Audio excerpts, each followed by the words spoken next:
Chapitre 1. Les fondations se fissurent. Robert Rob Mitchell avait bâti sa vie sur deux principes, la loyauté et la force. À 42 ans, il se tenait avec la précision mesurée d'un homme qui avait combattu dans 3 pays différents et survécu à des épreuves que la plupart des gens ne pouvaient imaginer. Ses mains burinées, marquées par des années passées comme agent des forces spéciales avant de se reconvertir dans le conseil en sécurité privée, passaient désormais leur journée à bâtir ce qu'ils pensaient éternel, une famille. La maison Mitchell, rue Maple, ressemblait à n'importe quel rêve de banlieue. Rob avait acheté cette maison coloniale à 2 étages avec de l'argent comptant après son dernier contrat à l'étranger, déterminé à offrir à sa femme, Linda, et à leur fille de 8 ans, Emma, la stabilité qu'il n'avait jamais connue en grandissant en famille d'accueil. Linda, avec ses cheveux blond miel et ses yeux de pâte à modeler, lui avait semblé être la clé de la réussite lorsqu'ils s'étaient rencontrés 6 ans plus tôt lors d'un gala de charité. Elle était bénévole au stand des enfants et Emma, alors âgée de 2 ans et récemment adoptée par Rob comme père célibataire, avait immédiatement été séduite par la douceur de Linda. Ce que Rob ne voyait pas alors, aveuglé par l'espoir et la solitude, c'était la façon calculée dont Linda évaluait son compte en banque, ses biens, son potentiel. Linda avait grandi dans une famille où l'apparence comptait plus que le bien fondé. Où sa mère lui avait appris que la sécurité d'une femme résidait dans l'homme qu'elle pouvait séduire, et non dans la vie qu'elle pouvait construire. À 28 ans, lorsqu'ils se marièrent, Linda perfectionnait déjà l'art d'être celle qu'on attendait d'elle. Leur mariage avait été confortable, voire passionné. Rob travaillait de longues heures comme consultant pour des agences de sécurité, se forgeant une réputation qui lui valait des honoraires élevés. Linda gérait leur agenda social, rejoignant les bons comités de quartier, se liant d'amitié avec les bonnes épouses. Emma s'épanouissait à l'école, son intelligence naturelle rayonnant malgré le traumatisme de ses premières années dans le système. Mais le confort avait engendré l'insouciance chez Linda. Le plaisir de jouer l'épouse parfaite commençait à s'estomper, surtout lorsque le travail de Rob exigeait de fréquents déplacements. C'est alors que Derek Phillips entra dans leur orbite. Derek était tout ce que Rob n'était pas, douce là où Rob était direct. Charmant là où Rob était intense, faible là où Rob était fort. Il avait emménagé dans leur quartier 8 mois auparavant, reprenant le cabinet comptable en difficulté de son père décédé. À 35 ans, Derek était divorcé, séduisant sans être menaçant, et désespérément inquiet sous son sourire de professionnel. Il avait immédiatement remarqué Linda au barbecue du quartier. Son agitation malgré sa vie parfaite. Leur liaison avait commencé par des regards furtifs à travers le jardin pendant les fêtes de quartier, puis s'était poursuivie avec des cafés l'après-midi, tandis que Rob voyageait, et culminait avec des rencontres l'après-midi au bureau de Derrick, au-dessus de l'ancienne banque du centre-ville.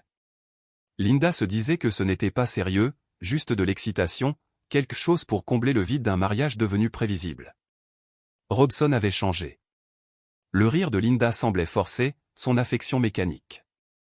Elle développa de nouveaux centres d'intérêt. Des cours de yoga qui duraient tard, des clubs de lecture qui se réunissaient fréquemment, du bénévolat qui exigeait des horaires décalés. Mais Rob avait appris dans l'armée que le soupçon sans preuve est un poison. Alors il attendait, observait et espérait se tromper. La première vraie fêlure est apparue il y a 3 semaines, lorsqu'Emma est rentrée en pleurs de chez sa tante Carole. La sœur de Linda, qui habitait de l'autre côté de la ville, était rentrée à la maison. Les jumeaux de Carole, tous deux âgés de 10 ans, avaient poussé Emma de leur trampoline, l'insultant parce qu'elle avait été adoptée. Lorsque Rob a confronté Linda à ce sujet, elle a dénigré cela, pensant que c'était des enfants qui faisaient des enfants et a suggéré qu'Emma était trop sensible. Mais Rob connaissait sa fille. Emma était résiliente, plus forte que la plupart des enfants de son âge. Si elle pleurait, quelqu'un avait dépassé les bornes. Ce soir-là, il a commencé à prêter plus d'attention à tout. Les appels téléphoniques de Linda, ses emplois du temps, sa façon d'éviter son regard lorsqu'elle parlait. Le schéma est devenu évident avec une clarté esséurante. Linda était la plus proche de Carole, qui couvrait les indiscrétions de sa sœur depuis des mois. Les fils de Carole répétaient des choses qu'ils avaient entendu leur mère dire à propos d'Emma, de Rob, de leur famille. La cruauté envers Emma n'était pas due à des brimades infantiles. C'était un comportement appris par des adultes qui avaient perdu le respect pour Rob et sa famille. Les mains de Rob se crispèrent sur sa tasse de café tandis qu'il était assis dans son bureau ce soir-là. Des fragments de trahison cliquetaient comme les composants d'une arme qu'il avait assemblée trop de fois pour être comptée. Dehors, Linda s'occupait de son jardin, fredonnant doucement, inconsciente de la tempête qui se préparait derrière son regard silencieux. Emma fit irruption par la porte d'entrée, son sac à dos traînant derrière elle, le visage rouge d'excitation à cause d'un événement survenu à l'école. À cet instant, en voyant la joie pure de sa fille, Rob sentit une sensation de froid et de certitude s'installer dans sa poitrine. Quoi que Linda ait fait, quoi qu'elle envisage de faire, Emma serait protégée. Et quiconque menacerait cette protection apprendrait exactement pourquoi Robert Mitchell avait bâti sa réputation dans des endroits où la clémence était un luxe inaccessible. Les fondations de leur vie de banlieue parfaite étaient sur le point de s'effondrer, et Rob serait celui qui tiendrait le marteau-pilon. Chapitre 2. Le point de rupture. La fête de quartier était l'idée de Linda, comme la plupart des rassemblements sociaux. Elle avait passé la matinée à composer des fleurs et à préparer sa fameuse salade de pommes de terre, jouant le rôle d'une hôtesse parfaite avec une aisance éprouvée. Rob l'observait depuis la fenêtre de la cuisine tandis qu'elle filait entre les voisins, son sourire éclatant et engageant, son rire résonnant dans le jardin. Derek Phillips arriva en retard, avec une bouteille de vin onéreuse à la main, arborant l'assurance décontractée qui lui venait du sentiment d'appartenir à la famille. Rob observa la danse subtile entre sa femme et le nouveau venu. La façon dont le regard de Derrick s'était immédiatement posé sur Linda, la façon dont elle semblait rayonner sous son attention, les coïncidences soigneusement orchestrées où ils se retrouvaient l'un près de l'autre. Emma passa la majeure partie de la fête à jouer avec les plus jeunes. Mais Rob ne remarqua pas qu'elle évitait ses cousins, les jumeaux de Carol, Jason et Kyle. Lorsque les garçons commencèrent à jouer à chat, Emma resta en retrait, trouvant soudain des raisons d'aider Linda à servir au lieu de se joindre à la fête. Elle est antisociale. Carol fit une remarque à Linda assez forte pour que Rob l'entende. Peut-être qu'elle devrait apprendre à s'endurcir un peu. Mes garçons pourraient le lui apprendre. Rob posa sa bière d'un geste délibéré. Emma est très bien comme elle est. Le sourire de Carol était voilé. Bien sûr, c'est vrai. Mais parfois, les enfants ont besoin d'apprendre que la réalité ne les dorlote pas. Surtout les enfants qui, eh bien, vous savez comment c'est. Le silence avant de savoir comment c'est, résonna comme une claque. Rob sentit sa mâchoire se serrer, mais Linda intervint aussitôt avec un rire nerveux. Carol, ne sois pas bête. Emma est juste fatiguée de l'école. Mais Rob surprit le regard complice échangé entre les sœurs, sachant qu'elles avaient déjà parlé d'Emma, d'une manière qui le ferait probablement bouillir de rage s'il en connaissait les détails. La fête continua sans incident jusqu'à ce que Derek propose d'aider Linda à ranger. Rob discutait avec leur voisin Mike des recommandations d'entrepreneurs lorsqu'il remarqua la familiarité entre Derek et Linda tandis qu'ils se déplaçaient l'un l'autre dans la cuisine. Derek savait où placer la vaisselle, où Linda rangeait les cuillères de service. Il était déjà venu dans leur cuisine, assez souvent pour en connaître la disposition. Cette nuit-là, alors qu'Emma dormait et que Linda prenait un de ses bains de plus en plus longs, Rob fit quelque chose qu'il s'était juré de ne jamais faire. Il fouilla dans son téléphone. Les messages furent soigneusement supprimés, mais Linda n'avait jamais été particulièrement douée en informatique. La formation militaire de Rob comprenait des analyses informatiques, et il lui fallut moins d'une heure pour récupérer 3 mois de conversation qui lui dressaient un tableau de trahison si complet qu'il en avait le souffle coupé. « Derek, tu m'as manqué aujourd'hui. Quand est-ce que ton mari repart en voyage ? » Linda, la semaine prochaine. 3 jours à Atlanta. On aura les après-midi. Derek, j'ai hâte de t'avoir pour moi tout seul. Ces incartades deviennent de plus en plus difficiles, Linda. Je sais. Parfois, je me demande ce qui se passerait si on n'avait plus besoin de se cacher. Derek Rob nous détruirait tous les deux. Mon Dieu, donne-moi la chair de poule. Comme s'il était toujours à l'affût, attendant quelque chose. Linda, il n'est pas aussi coriace qu'il le prétend. Tout ce côté militaire, c'est juste pour la forme. En fait, il est assez prévisible. Les messages étaient plus profonds, plus laids. Linda se plaignait de la froideur de Rob, de son obsession pour Emma, de son souci paranoïaque du détail. Derek alimentait son ressentiment, se présentant comme l'alternative compréhensive à l'intensité de Rob.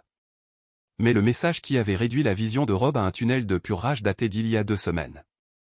Linda, Emma n'arrête pas de se demander pourquoi on ne passe plus de temps avec elle. On devrait peut-être se calmer un moment. Derek, cet enfant n'est même pas de ton sang. Pourquoi la laisser contrôler ta vie ? Carol a raison. Tu l'as trop choyée. Linda, tu as raison. Elle doit apprendre que le monde ne tourne pas autour d'elle. Peut-être que passer du temps avec Jason et Kyle lui apprendra un peu de résilience. Rob posa le téléphone, les mains légèrement tremblantes, non pas de peur, mais de l'effort qu'il faisait pour maîtriser la violence qui voulait exploser dans sa poitrine. Ils avaient utilisé Emma comme un pion, l'exposant délibérément à la cruauté du fils de Carol pour lui apprendre la résilience. Sa fille, qui avait déjà survécu à l'abandon et au système de placement familial, était torturée à cause de la liaison de sa femme. Il resta assis dans son bureau jusqu'à l'aube, les yeux rivés sur le mur où les œuvres d'Emma étaient accrochées à côté de ses photos de classe. Le temps que Linda descende prendre son café du matin, Rob avait pris une série de décisions qui allaient tout changer. « J'emmène Emma chez Carol cet après-midi », annonça Linda sans le regarder dans les yeux. « Les garçons veulent jouer, et je pense que c'est bon pour elle d'interagir avec sa famille. » Rob hocha lentement la tête. « Bonne idée. Je viendrai peut-être. » La tasse de café de Linda s'arrêta à mi-chemin de ses lèvres. « Oh, tu n'as pas besoin de faire ça. Je sais que tu es occupé par le travail. Je ne suis jamais trop occupé pour Emma. » Linda força un sourire. « Bien sûr que non. Je voulais juste dire que les garçons de Carol peuvent être difficiles. Tu pourrais trouver ça stressant.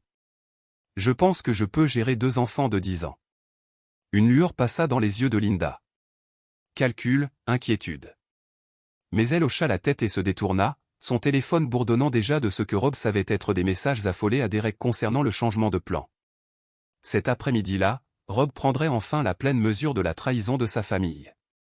Et Linda, Derek et tous ceux qui les avaient aidés apprendraient que la réputation de dangerosité de Robert Mitchell n'était pas une légende militaire. C'était une promesse. Chapitre 3. La révélation. La maison de Carol se trouvait sur un terrain de 1,2 hectare à l'extérieur du quartier principal, offrant à ses fils un espace généreux pour se défouler. La propriété était adossée à une forêt dense, et Carol s'était souvent vantée de ce terrain de jeu naturel. Il permettait aux enfants de s'amuser. Rob avait toujours trouvé l'isolement perturbant. Mais maintenant, en s'engageant dans l'allée de gravier avec Linda et Emma, cela lui semblait inquiétant. Carol les accueillit à la porte avec son enthousiasme fragile habituel. À 34 ans, elle était la sœur aînée de Linda de 2 ans, avec les mêmes cheveux blonds, mais des contours plus prononcés autour des yeux et de la bouche. Son ex-mari l'avait quittée 18 mois plus tôt, invoquant des différends irréconciliables, même si Rob soupçonnait que la nature volatile de Carol et son problème d'alcool en étaient les véritables déclencheurs. « Rob, quelle surprise !» dit Carol, son sourire n'atteignant pas ses yeux. Linda n'avait pas mentionné ta venue. « Une décision de dernière minute », répondit Rob, observant le regard de Carol se poser sur Linda avec une pointe de panique. Emma resta près de Rob lorsqu'ils entrèrent dans la maison. Le salon était encombré de manettes de jeux vidéo, de canettes de soda vides et du chaos général des enfants sans surveillance. Jason et Kyle étaient affalés sur le canapé, l'attention rivée sur un jeu vidéo violent qui semblait inapproprié pour leur âge. « Les gars, Em est là », annonça Carol. Kyle jeta un coup d'œil vers elle, son expression prenant une tournure désagréable. « Super, le bébé est de retour, Kyle », dit Carol sans conviction, sans vraiment chercher à le corriger. Jason interrompit le jeu et se tourna vers Emma. « Maman dit, de toute façon, tu ne fais pas vraiment partie de notre famille. » Papa dit, oncle Rob est coincé avec des marchandises endommagées. Les mots restèrent suspendus dans l'air comme des coups.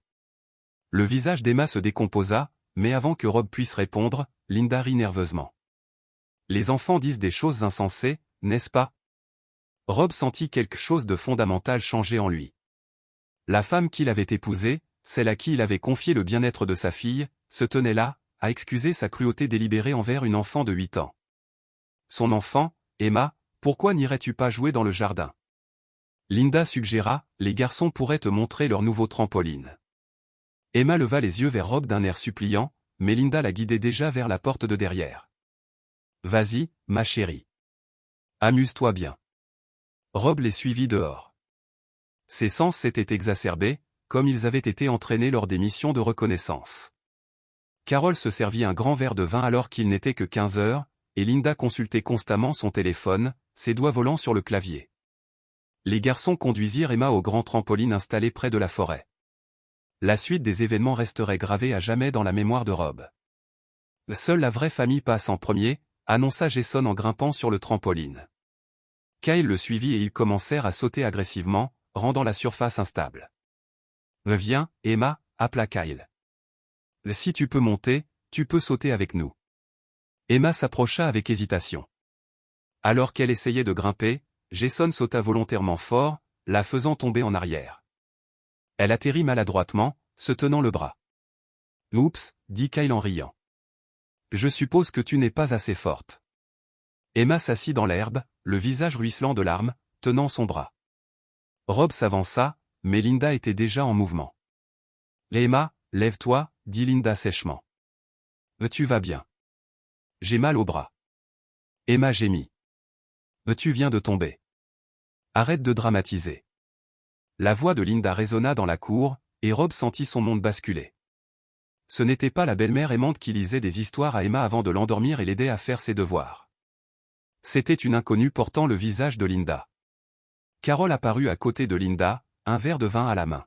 « Elle est un peu sensible, non ? Les garçons sont toujours plus violents. »« C'est un garçon, » dit Linda en désignant Jason. Là elle a dû dire quelque chose qui l'a bouleversée. Ces mots frappèrent Rob comme des coups. Sa femme, la femme en qui il avait toute confiance, non seulement ne protégeait pas Emma, mais participait activement à son humiliation. Emma regarda autour d'elle dans la cour, cherchant de l'aide auprès des adultes censés la protéger. N'en trouvant aucune, elle resta assise là, tenant son bras, essayant de ne pas pleurer davantage. C'est alors que Rob bougea. Il traversa la cour avec un calme mortel, ses pas silencieux sur l'herbe. Il s'agenouilla près d'Emma, examinant doucement son bras. Il n'était pas cassé, mais il l'était définitivement. Tendre. Les garçons, dit-il doucement, sans lever les yeux d'Emma. Viens ici, échangèrent un regard de Jason et Kyle, soudain incertain. Il y avait quelque chose dans la voix de Rob qui rendait l'air dangereux. Maintenant, dit Rob, toujours silencieux.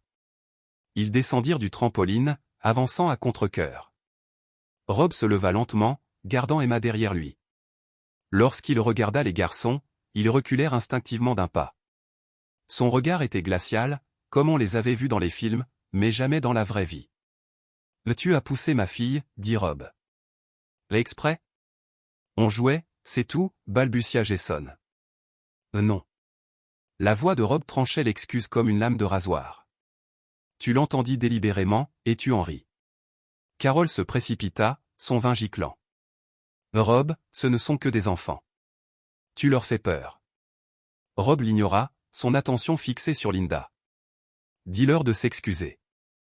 Linda s'agita, mal à l'aise. Rob, on devrait peut-être juste leur dire de s'excuser. Le silence s'étira comme un fil sur le point de rompre. Linda regarda Rob et sa sœur. Une lueur calculatrice scintilla dans ses yeux. Finalement, elle secoua la tête. Ce sont des garçons, Rob. Emma doit apprendre à se contrôler. Peut-être. Peut-être devrait-elle s'excuser d'avoir perturbé leur jeu. Le monde devint très silencieux. Rob entendait son cœur battre, sentait le sang couler dans ses veines. Emma leva les yeux vers lui avec confiance et confusion, attendant qu'il arrange les choses comme il les arrangeait toujours. Rob sourit. Ce n'était pas une expression agréable. Emma, dit-il doucement, viens ici, ma chérie. Il la souleva et la plaça contre sa hanche. Elle entoura son cou de ses bras et il sentit son petit corps trembler de larmes contenues. Rob regarda Linda un long moment, mémorisant son visage. Puis il se retourna et marcha vers la maison sans un mot. « Rob, où vas-tu » lui cria Linda. Il ne répondit pas. Il traversa la maison de Carol par la porte d'entrée et fit monter Emma dans son camion. Linda apparut alors qu'il bouclait la ceinture de sécurité d'Emma. « Rob, ne sois pas ridicule. On est venus ici ensemble. »« Appelle Derek, dit doucement Rob. Je suis sûr qu'il te déposera. » Le visage de Linda devint blanc. « Qu'est-ce que ça veut dire ?» Rob s'installa au volant et démarra. À travers le pare-brise, il vit la bouche de Linda bouger, ses mains gesticulant frénétiquement, mais il en avait assez d'écouter sa voix.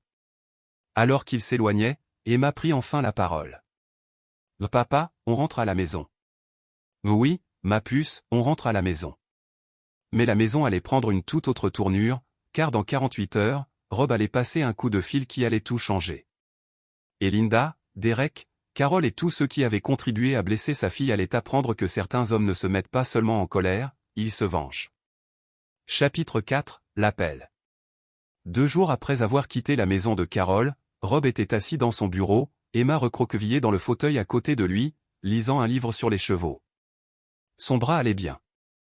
Pas de véritable blessure, mais l'impact émotionnel persistait dans sa façon de rester près de lui. Cherchant à être rassurée sur le fait qu'on pouvait encore faire confiance aux adultes de son entourage, Linda essayait de normaliser la situation depuis leur retour à la maison. Elle prépara les crêpes préférées d'Emma, suggéra une visite au magasin de jouets et demanda à plusieurs reprises si Rob était toujours contrarié par le malentendu absurde chez Carole. Chaque tentative de réponse désinvolte ne faisait que renforcer la détermination de Rob. Le téléphone sonna à 15h47. Rob attendait cet appel. « Monsieur Mitchell, je suis l'inspectrice Angela Rodriguez du bureau d'enquête de l'État. Je dois vous parler de Derek Phillips. » Rob jeta un coup d'œil à Emma, absorbée par son livre, puis sortit dans le couloir. « Qu'en est-il de Monsieur Phillips ? » ? « Monsieur, nous avons des raisons de croire que Monsieur Phillips est impliqué dans de graves irrégularités financières. Nous aimerions discuter de votre relation avec lui et de vos éventuelles transactions commerciales. » « Je vois, » dit Rob prudemment. « À quand vous conviendrait-il ? Cet après-midi vous conviendrait-il ? Nous pouvons nous rencontrer à notre bureau ou, si vous préférez, nous pouvons venir vous voir. Le bureau conviendrait parfaitement. Dois-je faire appel à un avocat ? C'est votre choix, monsieur. Pour l'instant, nous ne faisons que recueillir des informations. Monsieur Phillips vous a cité comme référence sur des demandes de prêt, nous parlons donc à tous ceux qui le connaissent professionnellement. Rob sourit au téléphone. Bien sûr, je serai là dans 1 heure. La conversation avait été parfaitement orchestrée, car l'inspecteur Rodriguez n'existait pas. La voix était celle de Maria Santos, une ancienne spécialiste du renseignement militaire qui dirigeait désormais un cabinet d'enquête privé dans la capitale de l'État.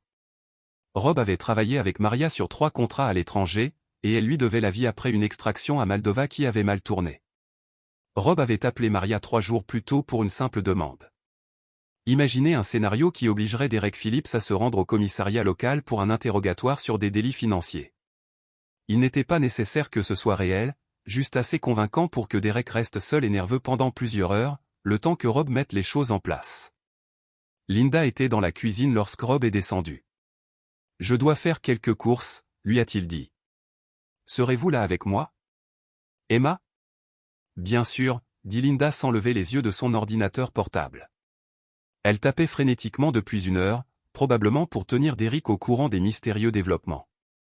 Rob embrassa Emma et se rendit au centre commercial du centre-ville, où se trouvait le bureau de comptabilité de Derek. Le bâtiment était ancien, avec des couloirs étroits et des murs fins, parfait pour ce que Rob avait prévu. La secrétaire de Derek était partie tôt pour un rendez-vous chez le dentiste. D'après le mot sur la porte d'entrée, Derek lui-même était introuvable, ce qui signifiait que le faux appel de Maria à la police avait parfaitement fonctionné. Rob utilisa une clé qu'il avait fait fabriquer des semaines auparavant. Voler les clés de Derek lors d'une réunion de quartier avait été d'une facilité embarrassante, et il entra dans le bureau. Rob avait passé 2 décennies à apprendre à faire disparaître des preuves, à créer de fausses pistes et à faire croire des choses qui n'étaient pas vraies. L'ordinateur du bureau de Derek mit moins de 20 minutes à être complètement compromis. Rob installa un logiciel qui enregistrait chaque frappe, chaque appel téléphonique et transmettait des copies de toutes les communications à un serveur crypté. Mais l'équipement de surveillance n'était qu'un début. Rob se déplaçait dans le bureau de Derek comme un professionnel, photographiant des documents, copiant des dossiers et dressant un tableau complet de la vie, des finances et des faiblesses de Derek. Ce qu'il trouva était meilleur qu'il ne l'espérait. Derek Phillips croulait sous les dettes. Le cabinet comptable de son père perdait de l'argent. Les clients partaient en masse. Et Derek avait emprunté massivement pour maintenir son train de vie. Plus intéressant encore, les économies réalisées par Derek, des déclarations d'impôts douteuses, des fonds de clients temporairement empruntés, des relations avec des entrepreneurs évoluant dans des zones d'ombre juridiques. Rien de tout cela n'était suffisamment grave pour justifier de véritables poursuites pénales, mais tout était suffisamment grave pour détruire la réputation et les moyens de subsistance de Derek s'il était présenté correctement. Rob terminait son travail lorsqu'il entendit des pas dans le couloir. Il se glissa dans la salle de bain privée de Derek et attendit. Derek fit irruption dans son bureau en parlant rapidement au téléphone. « Je ne comprends pas pourquoi il m'appelle là-bas. Ils ont parlé de demandes de prêt et de références personnelles, mais je n'ai pas demandé de prêt récemment. Un silence. Puis, Linda, j'ai peur. S'il commence à fouiller dans mon entreprise, il pourrait trouver autre chose. Des choses qui pourraient nous blesser tous les deux. Un autre silence. Non, on ne peut pas se voir ce soir. S'il me surveille, il faut faire attention. On devrait peut-être se calmer un peu. Rob sourit dans l'obscurité de la salle de bain. La peur rendait Derek paranoïaque, semant le trouble entre lui et Linda. La première phase était terminée. Derrick raccrocha et passa l'heure suivante à classer frénétiquement des dossiers et à supprimer des enregistrements informatiques. Chaque action était enregistrée par l'équipement de surveillance de Rob, créant une trace numérique qui serait utile plus tard. Quand Derek partit enfin pour la journée, Rob sortit de sa cachette et installa un dernier ajout au bureau, un petit appareil d'enregistrement, pratiquement indétectable, positionné pour enregistrer toutes les conversations de Derek dans son bureau pendant les semaines à venir. Rob rentra chez lui alors que le soleil se couchait, son esprit déjà tourné vers la deuxième phase. Emma courut l'accueillir à la porte, le visage rayonnant d'excitation. « Papa. Linda a préparé mon dîner préféré et elle a dit qu'on pourrait regarder un film ce soir. » Rob serra sa fille contre lui, respirant l'odeur de son shampoing à la fraise. Au-dessus de la tête d'Emma, il pouvait voir Linda qui l'observait depuis la porte de la cuisine, son expression soigneusement modelée en un masque de contentement domestique. « Ça a l'air merveilleux, ma chérie, » dit Rob. « Pourquoi n'irais-tu pas choisir le film pendant que je parle à Linda une minute ?» Emma monta précipitamment à l'étage et Linda s'approcha d'un pas prudent. « Ah, comment vont tes courses ?» demanda-t-elle. « Productif, » répondit Rob. « Très productif. » Linda scruta son visage à la recherche d'indices, mais Rob avait appris depuis longtemps à ne rien révéler quand c'était important. Il la dépassa pour se diriger vers la cuisine, planifiant déjà les activités du lendemain. Rob. La voix de Linda était tendue. « Tout va bien entre nous ?» Rob se tourna vers elle, laissant son regard s'attarder sur son visage. Elle était toujours belle, toujours parfaitement mise, mais maintenant. Il pouvait voir le calcul dans ses yeux, la constante mesure des angles et des avantages. « Tout va bien, Linda. » « Très bien. » Ce soir-là, alors qu'ils regardaient le film d'Emma ensemble sur le canapé, Rob ressentit l'étrange paix qui accompagnait une certitude absolue. Il savait exactement ce qu'il allait faire, exactement. Comment chaque pièce allait s'écrouler. Linda s'assit à côté de lui, croyant probablement avoir surmonté le pire de ses soupçons, planifiant sa prochaine rencontre avec Derek. Elle ignorait que son monde était sur le point d'imploser d'une manière qu'elle n'imaginait pas. Et Derek, assis dans son bureau à 5 kilomètres de là, parcourant ses dossiers à la recherche de tout ce qui pourrait intéresser les forces de l'ordre, ignorait qu'il était déjà pris au piège qui commençait à peine à se refermer. Le téléphone de Rob vibra, accompagné d'un SMS de Maria. Colis livré avec succès. Cible très coopérative et très nerveuse. Prête pour la phase 2 quand vous le serez. Rob supprima le message et attira Emma plus près. Tandis que le film continuait, le rire de sa fille emplit la pièce, pur et confiant, lui rappelant précisément pourquoi il était prêt à tout, absolument tout, pour la protéger. Chapitre 5, le dénouement, la paranoïa de Derrick grandit comme un cancer. Au cours de la semaine suivante, le faux interrogatoire de police l'avait secoué plus que Rob ne l'avait anticipé, et les caméras de surveillance capturèrent un homme en train de s'effondrer lentement. Derrick vérifiait ses serrures 3 fois par nuit, sursautait à des bruits inattendus, et a commencé à boire beaucoup après les heures de bureau. Mais c'est l'appel de Linda qui a fait basculer Derek. Je pense que Rob le sait. La voix de Linda était claire comme de l'eau de roche sur l'enregistreur. Il est différent depuis la maison de Carol, il m'observe, pose des questions étranges. Quel genre de questions? La voix de Derrick était tendue. Hier, il m'a demandé depuis combien de temps je te connais. Aujourd'hui. Il voulait voir mon téléphone pour trouver le numéro d'un restaurant. Il n'a jamais fait ça auparavant. On devrait peut-être arrêter de se voir un moment, le temps que les choses se calment.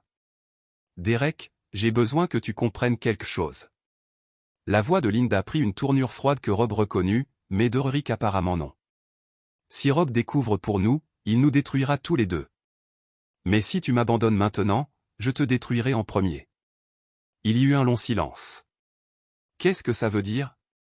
Je suis au courant de tes problèmes d'argent. Je sais que tu empruntes sur des comptes clients. Je suis au courant des déclarations d'impôts que tu remplis. Si tu veux ma protection contre Rob, tu ferais mieux de ne même pas penser à me jeter. Rob écoutait l'enregistrement depuis son pick-up garé devant l'immeuble de bureau de Derrick. Par la fenêtre du deuxième étage, il pouvait voir Derek faire les 100 pas derrière son bureau, l'air de plus en plus affolé. Linda n'était pas seulement une épouse infidèle. C'était une manipulatrice, calculatrice et dangereuse. Elle avait exercé une influence sur Derek de la même manière qu'elle l'avait probablement exercée sur Rob. Des polices d'assurance pour les relations difficiles. Le téléphone de Rob sonna. Le nom de Carol apparut à l'écran. « Rob, il faut qu'on parle », dit Carol sans préambule. « Linda m'a appelé en pleurs ce matin. Elle pense que tu comptes la quitter. » « Vraiment ? » Elle s'inquiète pour Emma. « Si tu divorces de Linda, qu'adviendra-t-il de la relation d'Emma avec notre famille ?» Rob sentit sa mâchoire se serrer. « La relation d'Emma avec ta famille. » « Eh bien, Linda a été comme une mère pour elle, et les garçons sont devenus si proches de leurs cousins. Ce serait dévastateur de briser ce lien. » Quelle audace! Le mensonge coupa le souffle à Rob. Carol réécrivait l'histoire, dépeignant Linda comme une belle-mère dévouée et ses fils cruels comme des cousins aimants. « Carol, tes fils ont poussé Emma d'un trampoline et l'ont traitée de « mauvaise fille ». Oh, Rob, ce n'est pas du tout ce qui s'est passé. Linda a tout expliqué. Emma a mal compris un comportement typiquement masculin et s'est sentie blessée. Tu sais comme elle peut être sensible. Rob a raccroché sans un mot. Carol et Linda avaient coordonné leur histoire, créant une version des faits où Emma était le problème et Linda la victime. Ils se préparaient à la guerre, ce qui signifiait qu'ils savaient que la guerre allait arriver. Ce soir-là, Rob mit en œuvre la troisième phase de son plan. Il attendit que Linda soit sous la douche, puis appela le bureau de Derek depuis le téléphone fixe. Derek Phillips à l'appareil. Ici Robert Mitchell. Je pense qu'il faut qu'on ait une conversation. Le silence à l'autre bout du fil dura près de 30 secondes. De quoi ? Derek a finalement réussi à dire. De ma femme. De ma fille ? Des choix que tu as faits ? Je ne sais pas de quoi tu parles. À propos, Derek. Je sais tout. Chaque rencontre, chaque message, chaque mensonge que tu as aidé Linda à raconter. La question est de savoir si nous gérons cela en homme civilisé ou si je le fais à ma façon. Me menaces-tu ? Je t'offre une chance de minimiser les dégâts. Retrouve-moi demain soir au Vieux Corret sur la route 9. Viens seul et on discutera des conditions. Des conditions pourquoi ? De ce que tu garderas de ta vie une fois tout cela terminé. Rob raccrocha et effaça l'appel de la mémoire du téléphone. Il était à l'étage. Il entendait Linda chanter sous la douche, planifiant probablement son prochain coup dans ce qu'elle pensait être une partie d'échecs qu'elle pouvait gagner. Rob passa la journée suivante aux derniers préparatifs. Il visita 3 banques différentes, liquidant des comptes dont Linda ignorait l'existence. Il rencontra son avocat, mit à jour son testament et les modalités de garde d'Emma. Il appela son ancien commandant, aujourd'hui retraité dans le Montana, et s'arrangea pour qu'Emma y passe ses vacances d'été si nécessaire. Plus important encore, il rendit visite à Maria Santos dans son cabinet d'enquête. « J'ai besoin que tu documentes tout », dit Rob. Elle glissa un épais dossier sur son bureau. L'affaire, les irrégularités financières, les abus systématiques ont déchiré ma fille. Que cela soit officiel, légal et inébranlable. Maria feuilleta les preuves que Rob avait rassemblées, photos, enregistrements, relevés financiers, témoignages de voisins qui avaient observé les fréquentes visites de Derrick à la maison. « C'est complet », dit-elle. Plus que suffisant pour une procédure de divorce. Mais Rob, il ne s'agit pas seulement de divorce, n'est-ce pas ? Non, il s'agit de s'assurer qu'il ne fasse plus jamais de mal à Emma et qu'il ne fasse plus jamais de mal à une autre famille. Maria observa son visage. Elle avait déjà vu cette expression dans des endroits où les règles étaient différentes et où la justice était un luxe. Que la société civilisée ne pouvait pas toujours se permettre. Que me demandez-vous ?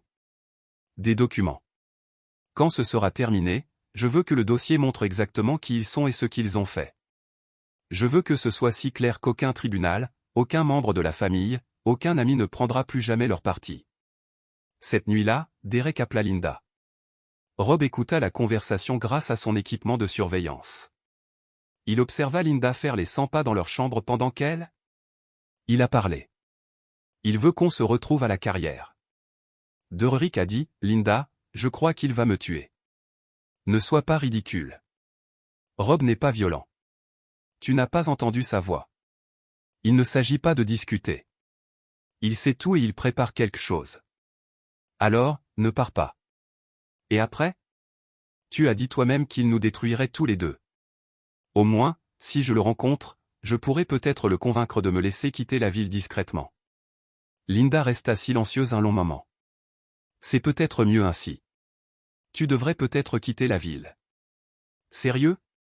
Après tout ce qu'on a prévu, après ce que tu as dit sur la protection mutuelle, Derek, j'ai une fille à laquelle penser. Si Rob est aussi dangereux que tu le penses, je dois faire passer la sécurité d'Emma en priorité. Même Derick a compris le mensonge dans cette déclaration. Tu veux dire que tu dois faire passer ta propre sécurité en priorité? Pense ce que tu veux. Mais si tu es intelligent, tu disparaîtras avant que Rob ne décide que parler ne suffit pas. Derick raccrocha sans dire au revoir. Linda resta un long moment dans leur chambre, puis commença à préparer un petit sac. Elle s'apprêtait à courir, abandonnant Derek seul face à la colère de Rob. Rob regarda sa femme, bientôt ex-femme, fourrer de l'argent et des bijoux dans un sac de voyage. Il prévoyait probablement de disparaître avant la réunion. À la carrière, tout pouvait arriver.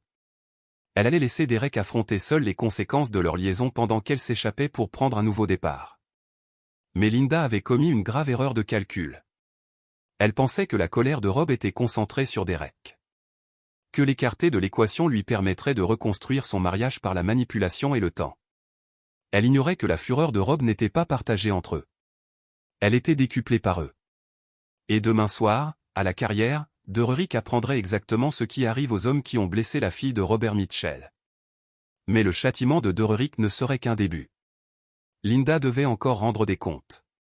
Ce serait bien pire que tout ce que Derek pouvait imaginer. Chapitre 6, la carrière. La carrière abandonnée sur la route 9 était fermée depuis 15 ans, laissant derrière elle un paysage lunaire de pierres brisées et d'eau sombre. Les adolescents du quartier l'utilisaient pour des fêtes et des défis, mais les soirs de semaine, elle était déserte, entourée d'une forêt dense qui étouffait les bruits et cachait des secrets. Rob arriva une heure plus tôt, se positionnant avec une tactique particulière. Avec une précision extrême, il enfila des vêtements sombres et des bottes militaires, des vêtements qu'il n'avait pas portés depuis son dernier contrat à l'étranger. Le poids familier des préparatifs l'enveloppa comme une armure. Les phares de Derick apparurent à 9 heures précises, balayant l'entrée de la carrière avec des saccades nerveuses tandis qu'il empruntait le chemin de terre accidenté. Rob observa dans l'ombre Derek se garer près du bord de l'eau et rester assis dans sa voiture pendant plusieurs minutes, rassemblant son courage, ou peut-être écrivant ses derniers messages. Lorsque Derek émergea enfin, il ressemblait à un homme marchant vers son exécution. Son assurance habituelle s'était évaporée, remplacée par le désespoir creusé de quelqu'un qui avait enfin compris qu'il était dépassé. Rob, appela Derek dans l'obscurité. Je suis là. Rob émergea de derrière un tas de calcaire brisé, se déplaçant avec la précision silencieuse qu'il avait maintenue en vie en territoire hostile. Derek sursauta violemment à son apparition. Bon sang, tu m'as fait peur. Bien, dit Rob. La peur est de mise en ce moment. Ils se tenaient à 6 mètres l'un de l'autre, l'eau sombre de une carrière s'étendait derrière Derek comme une tombe ouverte. Rob avait délibérément choisi cet emplacement. Derick et dos à l'eau. Pas d'issue facile. Nulle part où fuir. Écoute, Rob, je sais à quoi ça ressemble, commença Derick, ses mots se bousculant. Mais Linda et moi, on n'avait jamais voulu que les choses aillent aussi loin. C'est arrivé comme ça. Tu sais, parfois les gens se connectent et arrêtent de parler, dit Rob doucement. La bouche de Derick se ferma brusquement. Tu étais chez moi, continua Rob. Tu étais avec ma femme. Tu as participé aux violences psychologiques sur ma fille de 8 ans, et maintenant tu vas rester là à me dire que c'est arrivé comme ça. L'histoire avec Emma, ce n'était pas mon idée. C'était Linda et Carol. J'ai dit à Linda qu'elle était trop dure avec la gamine. Rob sourit et Derick fit un pas en arrière involontaire. Tu as dit à Linda qu'elle était trop dure avec Emma. C'est intéressant parce que j'ai des enregistrements de toi qui disaient que ma fille n'était pas vraiment de la famille et que tu suggérais à Linda de le faire. Arrête de la materner. Le visage de Derick devint blanc. Enregistrement. Je t'observe depuis des semaines, Derek. Je suis au courant de tes problèmes financiers, de ton alcoolisme, de tes tentatives pathétiques pour paraître important. Je sais que tu as volé des comptes clients et rempli des déclarations d'impôts frauduleuses. Je sais que tu as 3 mois de retard sur le loyer de ton bureau et que ton ex-femme a tout raflé lors du divorce parce qu'elle a découvert que tu étais infidèle avec ta secrétaire. Chaque révélation frappait Derek comme un coup dur. Il avait affaire à un homme qui avait fait plus que découvrir une liaison. Il avait affaire à quelqu'un qui avait systématiquement décortiqué toute sa vie. « Que veux-tu » murmura Derek. « Je veux que tu comprennes exactement avec qui tu as été. » Rob dit, « Je veux que tu saches que Linda n'est pas une innocente femme au foyer qui s'est laissée emporter par l'amour. C'est une prédatrice qui t'a pris pour cible parce qu'elle te pensait assez faible pour être manipulée et assez riche pour être utile. Ce n'est pas vrai. Elle a enregistré tes conversations, Derek. Elle garde les preuves de tes crimes financiers comme assurance. Si je n'avais jamais découvert ta liaison, elle aurait utilisé ces informations pour te contrôler indéfiniment. Et quand elle en aurait eu fini avec toi, elle t'aurait détruit pour se protéger. » La respiration de Derek devenait laborieuse. « Tu mens. » Rob sortit son téléphone et passa un enregistrement. La voix de Linda, froide et calculatrice, décrivant les vulnérabilités de Derek à Carol. « Il a tellement besoin d'affection qu'il ne voit rien. Je lui tends un piège. Si Rob l'apprend un jour, je jetterai Derek sous le bus et je jouerai la victime. Les hommes comme Derek sont utiles jusqu'à ce qu'ils deviennent des fardeaux. » Derek tituba comme s'il avait reçu une balle. « Quand a-t-elle dit ça ? » ?»« La semaine dernière, alors que vous lui déclariez votre amour et parliez de fugue ensemble, le son qui s'échappa de la gorge de Derek était quelque part entre un sanglot et un cri. Il avait été manipulé par un expert, manipulé par quelqu'un qu'il avait vu venir à des kilomètres. « Voilà ce qui va se passer, » continua Rob. « Tu vas disparaître ce soir. Tu vas fermer ton entreprise, régler tes dettes et quitter cet état définitivement. Tu ne contacteras plus jamais Linda, tu ne mentionneras plus jamais son nom et tu ne reviendras plus jamais dans la région. » Et si je ne le fais pas, le sourire de Rob disparut. Ensuite, je mettrai en œuvre le plan B, je communiquerai les preuves de tes délits financiers au bureau des licences de l'État, au fisc et à tous les clients dont tu as volé l'argent. Je veillerai à ce que les enregistrements de tes conversations par Linda soient découverts pendant l'enquête. Et puis, quand tu seras accusé au niveau fédéral et que tu n'auras plus d'argent pour te défendre, je viendrai te voir en prison. Derek pleurait maintenant, comprenant que sa vie, telle qu'il l'avait connue, était finie, quel que soit le chemin qu'il choisirait. « Pourquoi me donnes-tu la possibilité de partir » demanda Derek, « pourquoi ne pas me détruire ici et maintenant ?» Rob a sérieusement réfléchi à la question, car te détruire n'est pas mon objectif premier. Protéger Emma si tu pars accompli cet objectif. Que tu restes, quelle que soit ta fonction, m'oblige à recourir à des méthodes qui contrarieraient ma fille. L'insinuation flottait dans l'air comme de la fumée. Derek comprenait que Rob offrait sa clémence non pas pour lui, mais pour éviter les complications qu'entraîneraient des solutions plus durables. « Comment puis-je être sûr que tu ne me poursuivras pas même si je pars ? » « Parce que je tiens parole. » Rob dit, « Mais Derek, comprends bien. Si jamais tu menaces à nouveau ma famille, si jamais tu t'approches d'Emma, si tu la cherches sur les réseaux sociaux, je te retrouverai. Et quand je le ferai, il n'y aura ni conversation ni choix. Il y aura juste des conséquences. » Derek hocha la tête frénétiquement. « Je pars ce soir. Je disparaîtrai complètement. » « Bien. » Rob sortit une enveloppe de sa veste. « Il y a $10 000 en liquide. De quoi te permettre de commencer quelque chose d'autre. Considère ça comme une indemnité de départ. » Derek prit l'enveloppe d'une main tremblante. « Pourquoi m'aiderais-tu ? Je ne t'aide pas. Je prends une assurance pour que tu restes absent. » Derek retourna en titubant vers sa voiture, serrant l'argent comme une bouée de sauvetage. Alors qu'il tendait la main vers la poignée de la portière, Rob l'appela une dernière fois. « Derek, oui, Linda prévoit de s'enfuir ce soir aussi. Elle a fait ses bagages pendant que tu étais en voiture. Si tu avais des idées romantiques de partir ensemble au soleil couchant, tu devrais probablement laisser tomber. » Derek ses épaules s'affaissent sous le poids de la défaite finale. Il monte dans sa voiture et s'en va sans un regard en arrière, ne portant que de l'argent et la certitude d'avoir été berné par tous ceux qui prétendaient se soucier de lui. Rob regarde les feux arrière disparaître dans les bois, puis sort son téléphone. Maria Santos répond à la première sonnerie. C'est fait, dit Rob. Derek Phillips quittera la ville ce soir. Assurez-vous que les preuves financières parviennent aux autorités compétentes après son départ. Je veux que sa licence commerciale soit révoquée et ses avoirs gelés, mais seulement après qu'il ait eu le temps de traverser les frontières des États. Et Linda? Rob contemple l'eau sombre de la carrière, pensant à sa femme, faisant ses valises et planifiant son évasion.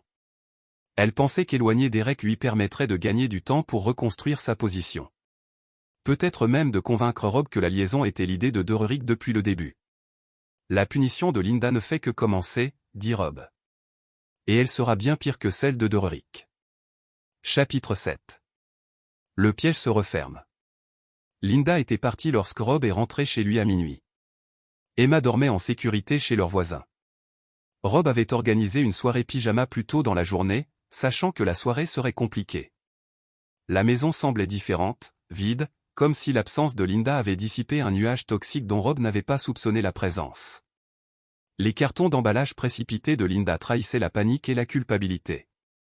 Elle avait emporté bijoux, argent liquide et documents importants, mais laissé derrière elle des albums photos et des effets personnels impossibles à remplacer. Ce n'était pas un départ planifié. C'était une fuite désespérée. Rob trouva un mot sur le comptoir de la cuisine, écrit de la main soignée de Linda.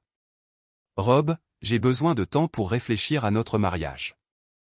Je reste chez Carole quelques jours, le temps de réfléchir. Il faut qu'on parle de l'avenir d'Emma et de ce qui est le mieux pour chacun. Je vous aime tous les deux, Linda.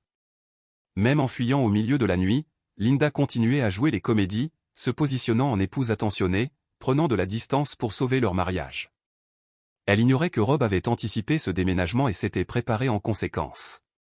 Le téléphone de Rob vibra, un SMS provenant d'un numéro inconnu.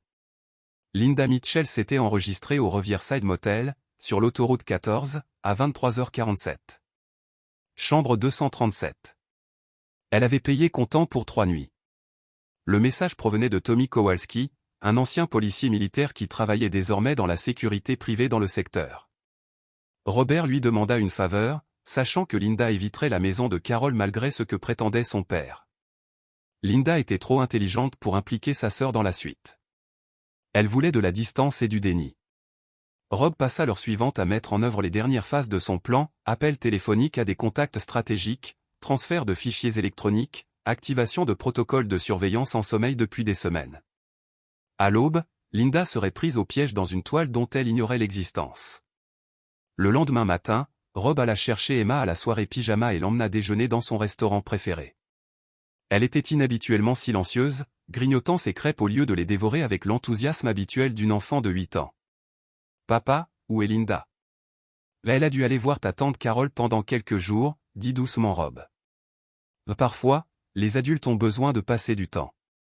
En famille.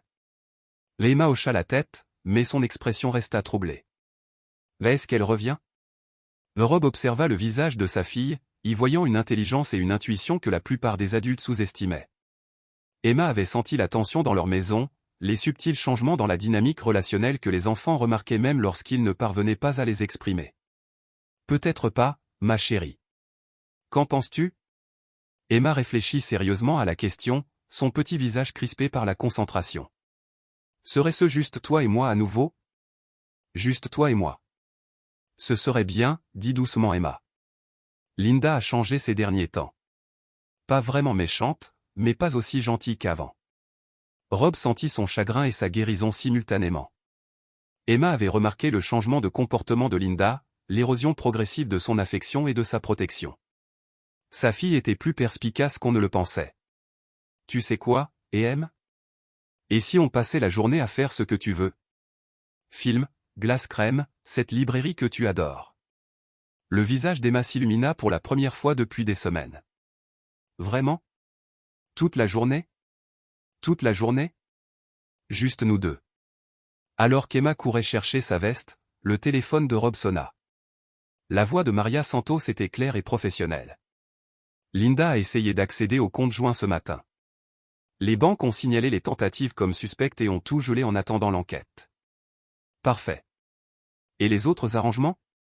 Le détective privé engagé par ton ami Derek n'a jamais existé. Le numéro de téléphone est sur une ligne coupée et l'adresse était un immeuble de bureaux vacant. Linda va passer les prochains jours à traquer les ombres. Rob sourit d'un air sombre. Linda pensait être maligne en engageant quelqu'un pour enquêter sur les antécédents de Rob et trouver un moyen de pression pour une procédure de divorce. Elle ignorait totalement que l'inspecteur Morrison était en fait un ancien collègue de Rob, lui fournissant de fausses informations et documentant ses tentatives de manipulation. Les vérifications d'emploi se sont également révélées intéressantes. Maria poursuivit, il s'avère que Linda ment sur son bénévolat depuis 6 mois. L'association caritative pour enfants qu'elle prétendait gérer, ils n'en ont jamais entendu parler. Le programme d'alphabétisation qu'elle était censée diriger n'existe pas. Linda avait inventé des œuvres caritatives fictives pour justifier ses absences lorsqu'elle voyait Derek. Elle s'était construit une façade élaborée d'engagement communautaire pour couvrir ses aventures. Une autre couche de tromperie qui trahissait clairement son personnage. Maria, j'ai besoin que tu organises une dernière chose. Peux-tu envoyer quelqu'un livrer un colis à Linda au motel? Rien de menaçant, juste des informations qu'elle a besoin de voir. Quel genre d'informations? La preuve que son plan d'évasion n'est pas aussi astucieux qu'elle le pense. Cet après-midi-là, alors que Rob et Emma étaient au cinéma, Linda a reçu une enveloppe Kraft sans adresse de retour. À l'intérieur se trouvaient des photocopies de ses tentatives de retrait à la banque, des photos d'elle entrant dans le motel et une simple feuille de papier avec un message dactylographié. Votre mari n'est pas aussi prévisible que vous le pensiez. Votre amant n'est pas aussi fidèle que vous l'espériez. Votre sœur n'est pas aussi serviable que vous l'espériez. Vous êtes seul maintenant, et chacun de vos faits et gestes est surveillé. Si vous souhaitez négocier les conditions de votre cession, appelez le numéro ci-dessous. Vous avez 24 heures. Le numéro de téléphone était celui du cabinet de Maria, mais Linda ne pouvait pas le savoir. Linda appela immédiatement Carol, la voix aiguë de panique. Carol, quelque chose ne va pas. Rob sait tout et il a tout planifié. J'ai besoin d'aide. La réponse de Carol était exactement celle qu'avait anticipée Rob. Linda, je ne peux pas me mêler de vos problèmes de couple. Si Rob est vraiment aussi dangereux que vous le pensez, je dois protéger mes fils. Vous devriez peut-être envisager de rentrer chez vous et de régler les choses. Le réseau de soutien de Linda s'effondrait exactement comme Rob l'avait prévu. Derek était parti. Ses ressources financières étaient gelées. Et maintenant, sa sœur reculait pour se protéger. Linda découvrait que les relations sur lesquelles elle pensait pouvoir compter dépendaient toutes de sa capacité à projeter force et stabilité. Ce soir-là, Linda appela le numéro de Maria. Ici Linda Mitchell. J'ai bien reçu votre message. Madame Mitchell, ma cliente est prête à discuter des conditions d'une séparation à l'amiable. Êtes-vous intéressé par sa proposition? Qui est votre cliente? Je pense que vous connaissez la réponse à cette question. Linda resta silencieuse un long moment. Quelles conditions? Celles qui vous permettent de partir avec votre dignité intacte au lieu de voir votre vie systématiquement détruite, morceau par morceau. Mais Madame Mitchell, cette offre expire demain à midi. Après cela, ma cliente envisagera d'autres options. Quelles autres options? Celles qui impliquent des procureurs fédéraux, des juges aux affaires familiales et des révélations très publiques sur votre personnalité et votre comportement. Celles qui garantissent que vous n'obtiendrez jamais la garde ou le droit de visite d'Emma, et que votre famille et vos amis comprennent exactement qui vous êtes vraiment. Linda raccrocha sans répondre, mais Rob savait qu'elle rappellerait. Elle était piégée, isolée et à court de ressources. Plus important encore, elle commençait enfin à comprendre qu'elle avait sérieusement sous-estimé l'homme qu'elle avait trahi. Ce soir-là, alors que Rob bordait Emma, elle lui posa la question qu'il redoutait, « Papa, est-ce que Linda et toi divorcés ?» Le Rob s'assit au bord de son lit, choisissant ses mots avec soin. « Oui, ma chérie. » Emma hocha la tête solennellement. « Est-ce à cause de ce qui s'est passé chez tante Carol ?» C'était en partie dû à cela, mais c'est surtout parce que Linda et moi avons des désirs différents et que nous n'arrivons plus à nous rendre heureuses. Pourrais-je encore la voir? Rob étudia le visage de sa fille, à la recherche de signes de détresse ou d'attachement qui compliqueraient ses décisions. Ce qu'il vit à la place, c'était de la curiosité mêlée de soulagement. « Veux-tu la voir ?» Emma y réfléchit sérieusement. « Peut-être parfois, mais pas si elle va être méchante avec moi ou te faire de la peine. » Rob embrassa le front de sa fille, émerveillé par sa résilience et sa sagesse. « Tu sais quoi, Em? Je pense que toi et moi, on va très bien se débrouiller seuls, tandis qu'Emma s'endormait. Le téléphone de Rob vibra, un dernier message de Maria. Target acceptait un rendez-vous pour demain matin. Elle est prête à négocier. Rob supprima le message et s'installa dans son bureau. Pour examiner les papiers du divorce qu'il préparait depuis des semaines.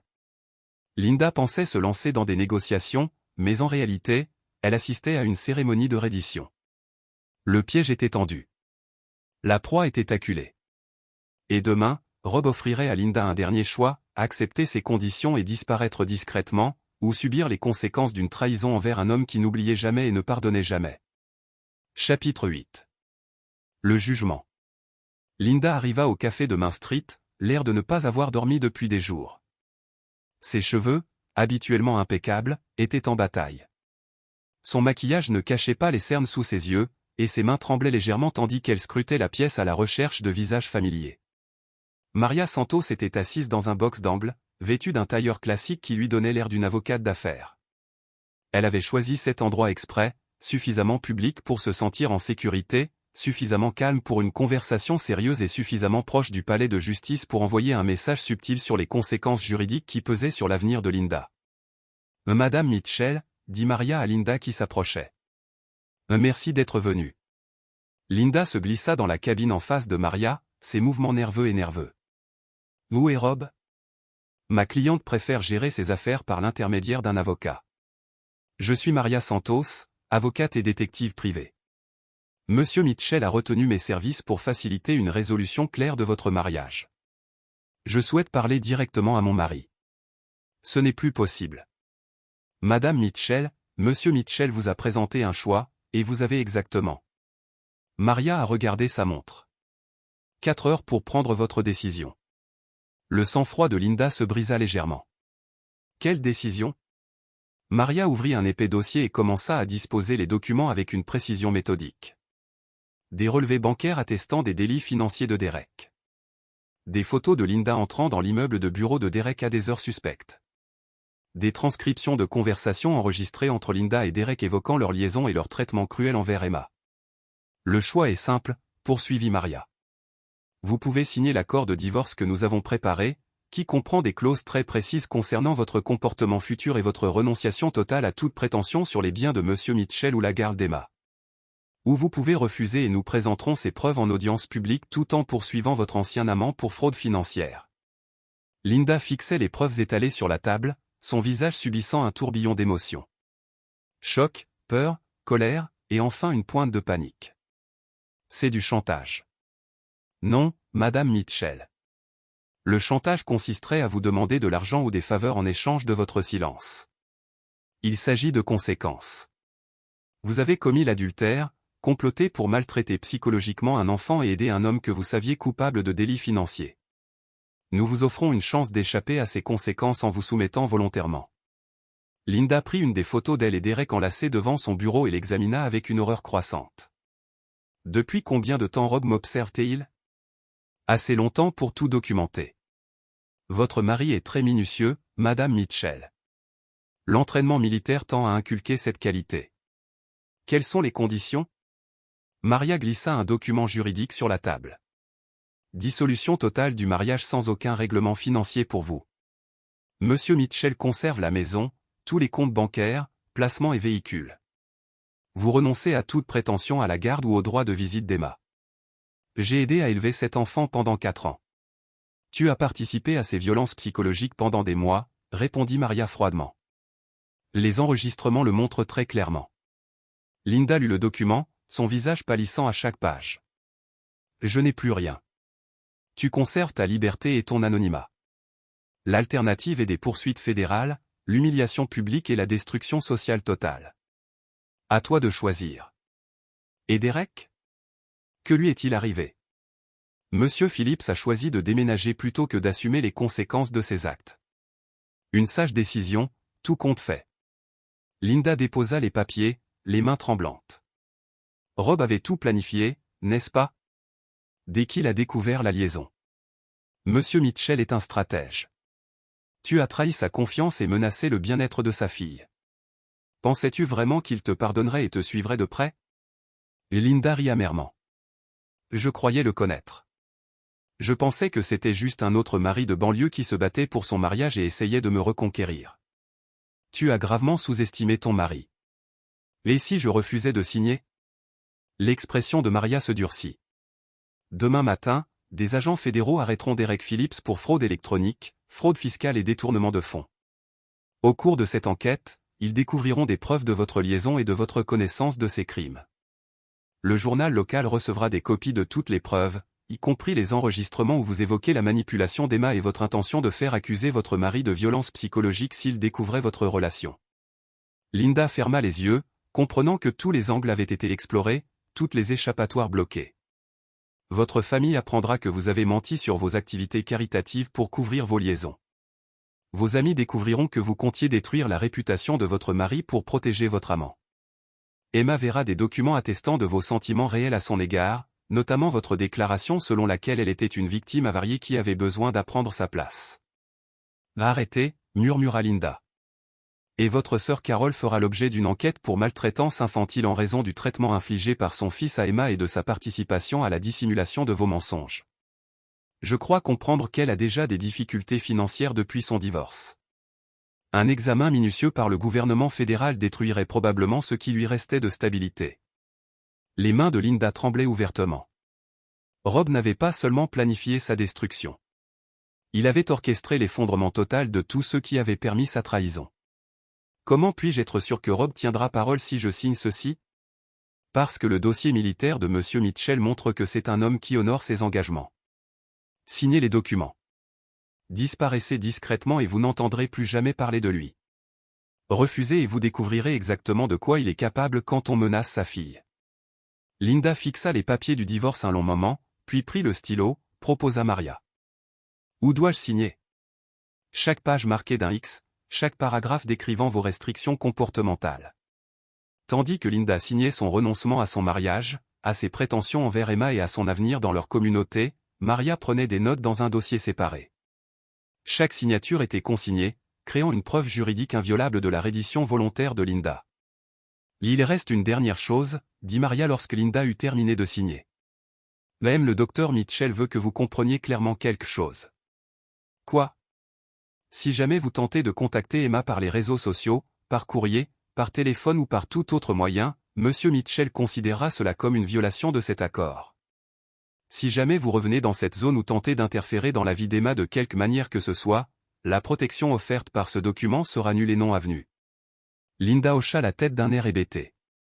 Et Madame Mitchell, M. Mitchell veut que vous sachiez qu'il surveillera vos activités dans un avenir proche. Non pas par attachement persistant, mais par responsabilité paternelle. Si jamais vous mettez un autre enfant en danger comme vous avez mis Emma en danger, il veillera à ce que les autorités compétentes soient informées. Linda se leva pour partir, se déplaçant comme une femme qui a vieilli en une heure. À la porte, elle se tourna vers Maria et lui posa une dernière question. Voulez-vous dire quelque chose à Rob de ma part? Si c'est approprié, dites-lui que je suis désolé. Pas pour la liaison. C'était mon choix. Mais pour Emma. Elle méritait mieux de ma part. Linda sortit du café et disparut à jamais de la vie de Rob et Emma. Maria regarda par la fenêtre Linda monter dans sa voiture et partir. Ne portant rien d'autre que les vêtements qu'elle portait et la certitude d'avoir été méthodiquement détruite par un homme qu'elle pensait pouvoir manipuler. Maria rassembla les documents signés et appela Rob. C'est fait. Elle signa tout et elle s'en alla. Des problèmes? Aucun.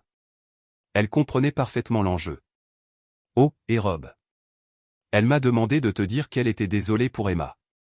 Rob resta silencieux un instant. Trop peu, trop tard. Et maintenant? Maintenant, je rentre chez moi auprès de ma fille et on recommence. Une page blanche.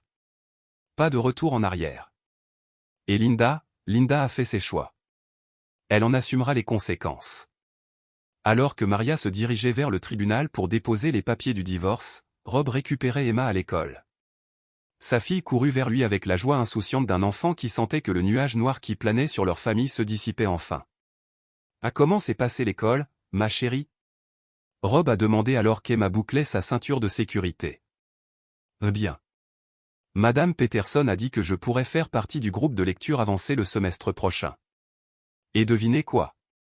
La mère de Sarah m'a invité à leur voyage de camping familial le mois prochain. Rob sourit, percevant dans la voix d'Emma une excitation qui lui manquait depuis des semaines. Ça a l'air amusant. On parlera des détails à la mère de Sarah. Papa, es-tu contente aujourd'hui? Rob regarda sa fille dans le rétroviseur, voyant ses yeux brillants et son sourire sincère. Oui, je suis très contente aujourd'hui. Moi aussi. J'ai l'impression que tout va bien se passer maintenant. Tout ira mieux que bien, promit Rob. Tout sera parfait. Chapitre 9. Nouveau départ. 6 mois plus tard, Rob se tenait dans la cuisine de leur maison rénovée, regardant Emma jouer du piano dans le salon. La maison semblait différente maintenant, plus légère, plus chaleureuse, emplie de ce bonheur authentique qui ne pouvait être ni fabriqué ni représenté. Ils avaient réorganisé les meubles, repeint les murs et créé de nouvelles traditions qui leur appartenaient entièrement. Emma s'était épanouie depuis le départ de Linda d'une manière surprenante. Même Rob. Ses notes s'améliorèrent. Elle se fit de nouveaux amis et l'anxiété silencieuse qui la poursuivait depuis des mois disparut peu à peu. Plus important encore, elle avait cessé de marcher sur des œufs, d'essayer d'anticiper les humeurs et les réactions des adultes. Papa, t'ai-je raconté ce qui s'est passé au déjeuner aujourd'hui? Appela Emma depuis le banc du piano. Non, mon cœur. Que s'est-il passé? Mason a essayé de prendre mes biscuits, alors je lui ai dit que mon père était soldat et qu'il ferait mieux de les lui rendre. Emma sourit. Il les lui a rendus très vite. Rob rit. Tu ne peux pas utiliser mon passé militaire pour intimider les enfants et les forcer à partager leur déjeuner. Pourquoi pas? Ça a marché. Parce que ce n'est pas juste d'utiliser la peur pour obtenir ce qu'on veut. Emma réfléchit sérieusement. Mais que faire si quelqu'un est méchant et qu'il ne s'arrête pas?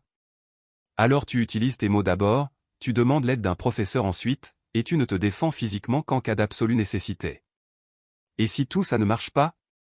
Rob prit son café et rejoignit Emma au piano.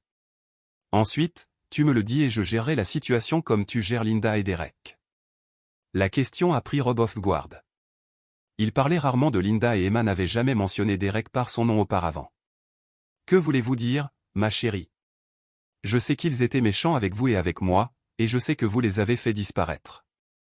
La maman de Sarah a dit à sa maman que tu étais un héros pour me protéger. Rob a ressenti un mélange complexe de fierté et de préoccupation. Il avait pris soin de protéger Emma des détails du départ de Linda. Mais apparemment, leur petite communauté avait tiré ses propres conclusions sur la fin soudaine de son mariage. Emma, j'ai besoin que vous compreniez quelque chose d'important. Ce qui s'est passé avec Linda n'était pas d'être un héros. Il s'agissait de s'assurer que vous êtes en sécurité et heureux. Je sais que c'est ce que font les papas, non? Protéger leurs enfants. C'est exactement ce que font les papas. Emma est retournée à sa pratique du piano, mais Rob a continué à penser à leur conversation. La vérité était que les 6 derniers mois avaient été une révélation sans subtile manipulation de Linda et drame fabriqué. Lui et Emma avaient découvert des aspects d'eux-mêmes qu'ils avaient oubliés ou jamais connus. Rob avait recommencé à sortir avec prudence avec le bien-être d'Emma comme sa principale considération. Le docteur Jennifer et, le pédiatre d'Emma, avaient manifesté son intérêt lors d'un rendez-vous de routine, et leur premier rendez-vous à café s'était transformé en dîners hebdomadaires qu'Emma a parfois rejoints. Jennifer a compris la complexité de sortir avec un père célibataire de nature protectrice, et elle semblait vraiment aimer Emma plutôt que de la tolérer simplement. Plus important encore, Rob avait reconnecté avec des parties de lui-même que la présence de Linda avait en quelque sorte étouffées. Il avait lancé une petite entreprise de conseil, aidant d'autres anciens combattants à passer à des carrières civiles. Il a entraîné l'équipe de football d'Emma. Il avait même commencé à enseigner un cours d'autodéfense au centre communautaire, principalement pour les femmes et les enfants. La sonnette interromput ses pensées. Rob l'ouvrit pour trouver Maria Santos tenant une bouteille de vin et portant un sourire rare. « C'est inattendu », a déclaré Rob. « Entrez. » Maria est entrée et a salué Emma, qui a salué avant de retourner à son piano. « J'espère que cela ne vous dérange pas la visite inopinée. J'avais des nouvelles que je pensais que vous vouliez entendre en personne. » Ils se sont assis dans la cuisine pendant la musique de piano d'Emma a fourni une expérience joyeuse. Maria s'est versé du café du pot Rob offert et s'est installée sur sa chaise. Derek Phillips a été arrêté au Nevada il y a 3 semaines, a-t-elle commencé. Il s'avère qu'il a essayé de redémarrer sa pratique comptable en utilisant des informations d'identification Forge. Le Conseil de comptabilité de l'État du Nevada a effectué une vérification des antécédents de routine et a découvert son histoire. Est-il confronté à des accusations? Les charges fédérales multiples. Fraude fiscale, fraude par fil, vol d'identité et violation de ses restrictions de licence professionnelle. Il regarde 10 à 15 ans minimum. Rob ressentait une sombre satisfaction. Derrick avait eu la possibilité de disparaître et de recommencer honnêtement, mais sa nature fondamentale s'était réaffirmée. Certaines personnes n'ont jamais appris des conséquences. Et Linda? C'est la partie intéressante. Linda vit à Phoenix sous son nom de jeune fille, travaillant comme réceptionniste dans un cabinet dentaire. Aucune activité criminelle, aucune tentative de contacter vous ou Emma. Pas de présence sur les réseaux sociaux. Elle a essentiellement disparu de son ancienne vie. Rob hocha la tête. Linda avait gardé sa fin de l'accord, qui était plus que ce à quoi il s'attendait, nature manipulatrice. Il y a plus.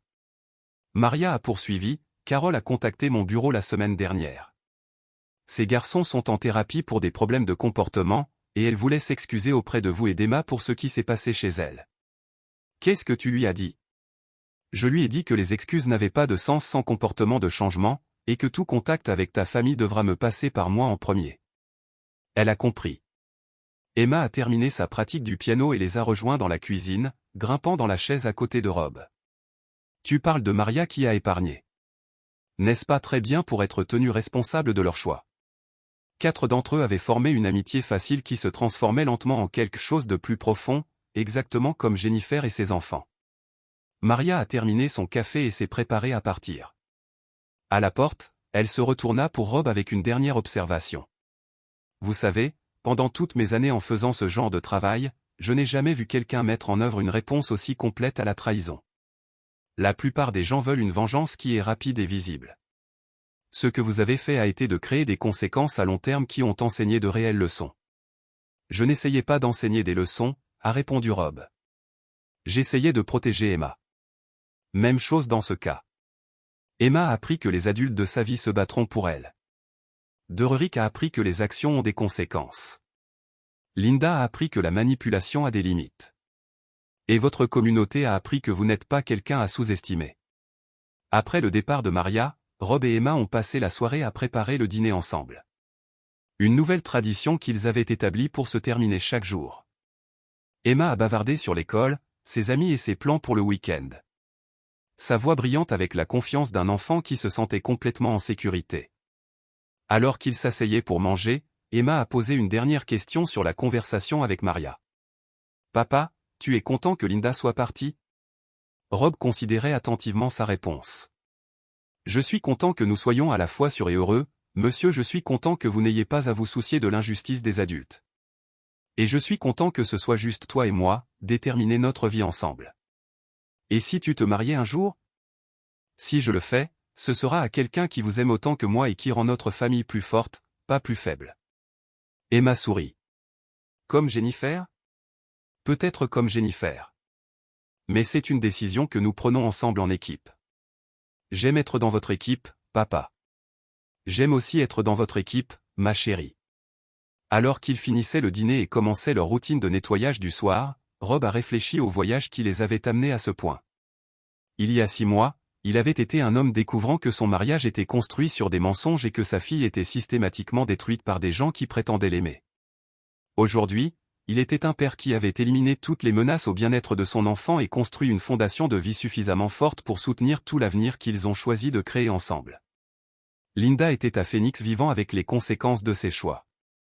Derek était en prison à apprendre ce charme ne pouvait pas surmonter le comportement criminel. Carole était en thérapie avec ses fils, espérons-le apprendre à être un meilleur parent et une meilleure personne. Et Rob et Emma étaient à la maison, sûrs, heureux et libres d'écrire le prochain chapitre de leur histoire, mais ils ont choisi. Rob avait tenu sa promesse pour lui et à Emma.